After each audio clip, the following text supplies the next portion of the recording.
So it's official. We are now in March. We're a few days in. Let's bring in our senior writer for BTN.com, Tom Dienhart, to give us his thoughts as we close out the regular season for the men and enter the Big Ten tournament.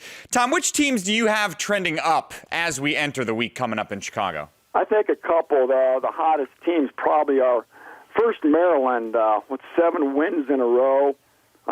Extremely talented offensive team. Des Wells, boy, he's really finishing the year with a flurry. And how about the Iowa Hawkeyes? After that 2-game blip where they lost to Minnesota and Northwestern, they've been on a tear here, winning, 5 games in a row.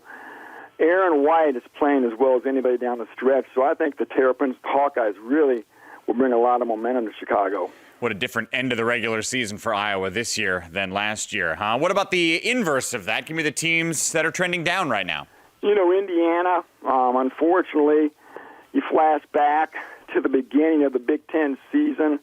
They start 5-1.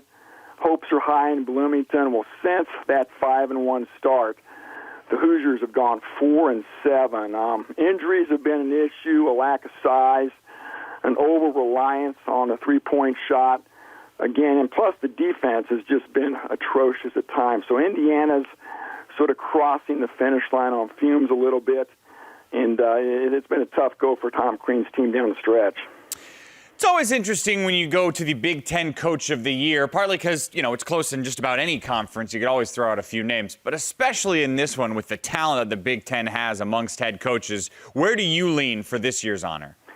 Some good candidates, but I go back to Bo Ryan, and a lot of times these awards don't go to the head coach of the team that's the preseason favorite. They think, well, he's got a great team. His team should do well with all that talent. But I tell you what, it's very difficult to perform at a high level when your expectations are big. And make no doubt about it, Wisconsin came into the season with a big X on its back. They were the hunted. They were supposed to excel, and the Badgers have excelled, win the title outright. And again, they've done it basically through the entire Big Ten season without their starting senior point guard and Trayvon Jackson. So you put those things together, delivering on huge expectations without your senior point guard, my vote goes for Bo Ryan.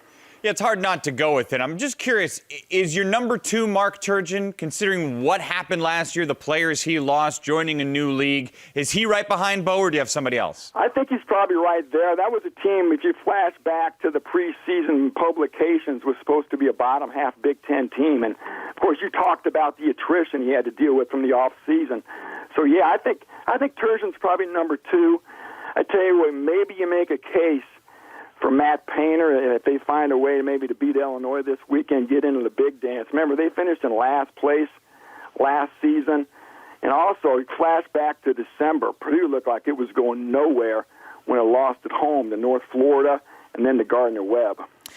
It seems like the Badgers are the clear-cut, absolute, money-down, hands-on favorite to win this upcoming Big Ten tournament. But when you look at matchups and you look at what has to happen for them to lose this upcoming week in Chicago, which team has the best shot to take them down?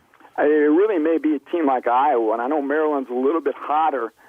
I just think Iowa's a team that has some size, with a guy like especially Woodbury inside. Even a guy like Aaron White, who's 6'8", 6'9".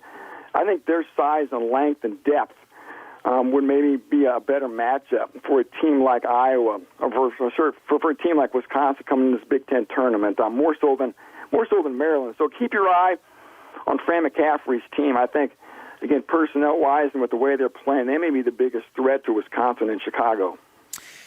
And after the Big Ten tournament, it is, of course, the NCAA tournament, the big dance, the bubble teams, right? It seems Illinois is just barely hanging on. Purdue is right behind them, and Indiana is doing everything they can to join that bubble discussion. What's your stance on those 3 teams? Yeah, I tell you what, and this Saturday, buddy, a huge Saturday for all 3 of those teams.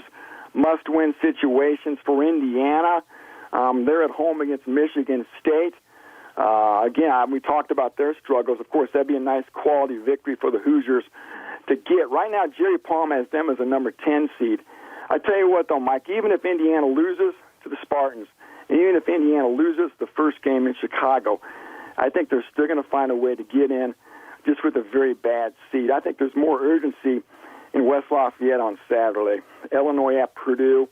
Right now, Jerry Palm has Illinois in a playing game as an 11 seed. So they're the big bubble team. Purdue's right behind them, second on the bubble.